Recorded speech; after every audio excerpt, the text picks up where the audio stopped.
Hey guys, welcome back to another video here with OrmsTV. Now today we have the brand new Fuji X-T2 for you. Now before you get too confused over here, you've seen the previous video where we discussed the stills performance on this camera, and today we decided to go with a little bit of a different angle, and we're specifically going to look at the video performance. Now I have with me Fuji ambassador Wayne Denton over here. And he had the privilege of having this unit out and shooting some video with it. Specifically, he went up there, Lion's Head, shot some video. We're going to show that to you throughout, and we're going to run through the specs specifically related to video and how it performs.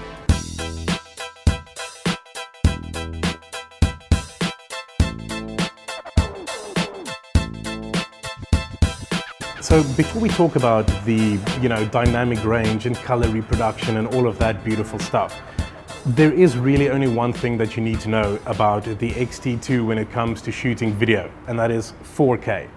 Finally, Fuji has stepped up its game, and they've actually created a unit that puts out a solid video quality and a solid codec. And I think Dwayne will agree with that. Yes. It's a massive jump forward for Fuji, and you have video footage that, in your opinion, I mean, would you say that it's at a professional grade? Like, would you be able to use this, in the type of work that you do? Absolutely, Deon. About 2 years ago, I started getting into film as well, as alongside with my photography, and I have played around with full frame DSLRs, and I saw that in the market there's mirrorless cameras that are out there that were performing better, and I just kind of felt I wish Fuji could go the same route and develop an awesome camera that can shoot both still photography but also video incredibly nice.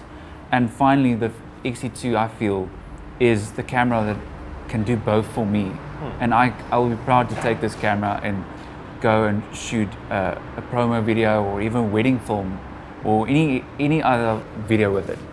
Fantastic. The nice thing that you obviously have, I mean, and as you say, is that is the ideal goal. You want a single camera system that's going to give you everything. Yes. Now, you said that you've tried other DSLRs for video, I assume full frame? Yes. Okay. How do you find the fact that on the Fuji it is a crop sensor? Does that hamper you a little bit, or? I don't think it hampers me. I think using a lens that obviously is slightly shorter than most of the other lenses that are out there, it comes very, very close to a full frame for me. And I think in terms of, the image and the quality and the dynamic range that we can get, it really comes out really awesome and great footage that we can get. Okay, so how did you find the dynamic range in this unit? Obviously, it's, in this camera there's a f-log, like as you would get in a Sony, is a s-log in other cameras as well. I found that suddenly my colors and my depth in terms of spectrum, like my shades and the contrast, it was so much more. Usually when you film outside and it's a very bright day, you would lose a lot of detail. Yeah. And I kind of feel that with this camera I'm getting a little bit more detail in, and that's what is important for me. Yeah. So the Fuji f-log system, firstly, that sort of generates a very flat image. Yes. So you don't get a lot of sort of color, in that.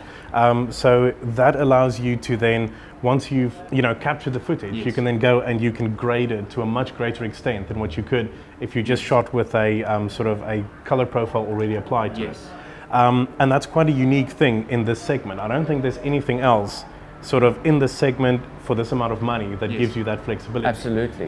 You have to go and spend a lot more to get something like that. For our viewers who are a little bit more into stills than into video, shooting in Fuji f-log, the closest thing that I can relate it to is in shooting a raw still. Yes. Your editing potential is just off the scales compared to anything else, and that is absolutely phenomenal in a camera of this size and in this price bracket. Nothing else does that. Absolutely. So in addition to the f-log that the camera can shoot, one thing that I personally found extremely cool when I had it out and taking some footage with it is that you can shoot with all of the film simulation modes on. Yes. I firstly did not expect that. Yes. Shooting 4K video in across simulation. That's awesome. It's absolutely phenomenal.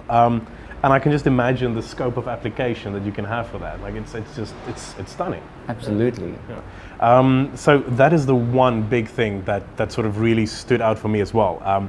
Applying that sort of scope right in camera, you know, in the body, no post-processing necessary. Absolutely. You feed it out, you're good to go. Absolutely. And if you have a specific look and feel, the other day I shot just a few test shots in across at a wedding, and I was amazed. Just it was low light as well, and the type of specific look and feel that I was going for was shooting in black and white, and that High contrast. Yeah. It was lovely. Fantastic, fantastic. You can also, any of these simulation modes or the Fuji F-Log, you can also output an uncompressed signal into an external recorder. So if you do want to bump up the bit rate a little bit, Yes. that option is available to you. Yes. Yeah. So another thing that I actually found pretty impressive about this little setup is exactly for how long it can actually record 4K. Yes. We've seen it roll out in the initial sort of DSLR cameras that could do 4K, and you know, on a good day they do 4 minutes. You know, if you were really lucky, and then they'd overheat and you'd have to start over. How did you find the X-T2? I found that shooting on it on 4K, the battery life it only allows you to film for about 10 minutes, and that's why I would suggest if you would use this camera for professional use and for video, there's a battery grip, or that you can buy separately, that has a headphone jack in, but you can also put 2 extra batteries in there, and then it will just extend your shot to about 30 minutes. Okay, and you would actually be able to record for a solid 30 minutes on end. Even just recording 10 minutes continuously is already quite impressive. You know, bigger cameras, they had to put specific heat sinks into them and that kind of thing just to be able to record, you know, 4 minutes of 4K. Yes. So again, I think Fuji did a really, really fantastic job in bringing that out. You mentioned that on the battery grip there's a headphone jack, so Yes. you can monitor your sound. Absolutely. Then something else to mention around that is there is live sound levels on the screen. Yes. Which is also a big, big plus. I mean, just really well done for Fuji Yes. for nailing all of those little things in what is essentially their first outing in a video spectrum. Absolutely. What we're going to do is we're going to show you the video that Dwayne shot real quick. So have a look at that and see what you think.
So Dwayne, the audience out there saw your video now. Any final thoughts from your side about using the unit? Well, one thing that I liked about the unit, coming back to, also, being reminded of my photography, the mirrorless cameras are nice and light. And, when I hiked up there, I didn't have much gear. It was just the cameras, 2 lenses and a backpack, and a camera bag. And I only took along one monopod to get a few still shots. And the fact that I could hike up there and don't have to let a helicopter fly all my gear in and still get some really incredible footage, I think what meant a lot for me. What I also like about this camera, Deon, is that you can shoot 4K at 30 frames or 25 frames a second, and if you want to get those nice slow-mo images or footage, that you can shoot it at 50 or 60 frames a second. Okay, that's obviously in your HD resolution. Yes. Okay. Well, guys, I think that just about wraps it up for us. Dwayne, thank you very much for coming out, sharing all of that with us, and for trekking all the way up Lion's Head, and it's my exercise. putting in the putting in the hard work, and then we just sit here and talk about it. But yeah, I hope you guys enjoyed that. I know we certainly did. I think just like as a final thought on this unit, for a first outing for Fuji in any endeavor to actually try and create something that professionals would use to shoot video with, I think they've done a pretty phenomenal job. Yes, at the moment, we haven't seen a final production unit yet. These are all still, sort of beta samples. And I think both Dwayne and myself had a couple of things that sort of made us go, oh, okay, well, that's not perfect. But, when the final production units come out, and I think people actually get these in their hands, I think the feedback is just going to be phenomenal. Because Fuji really did go out and create something close to perfect on a first try, which is almost unheard of. And for that, Fuji, well done. Your oaks are absolutely epic. That was fantastic.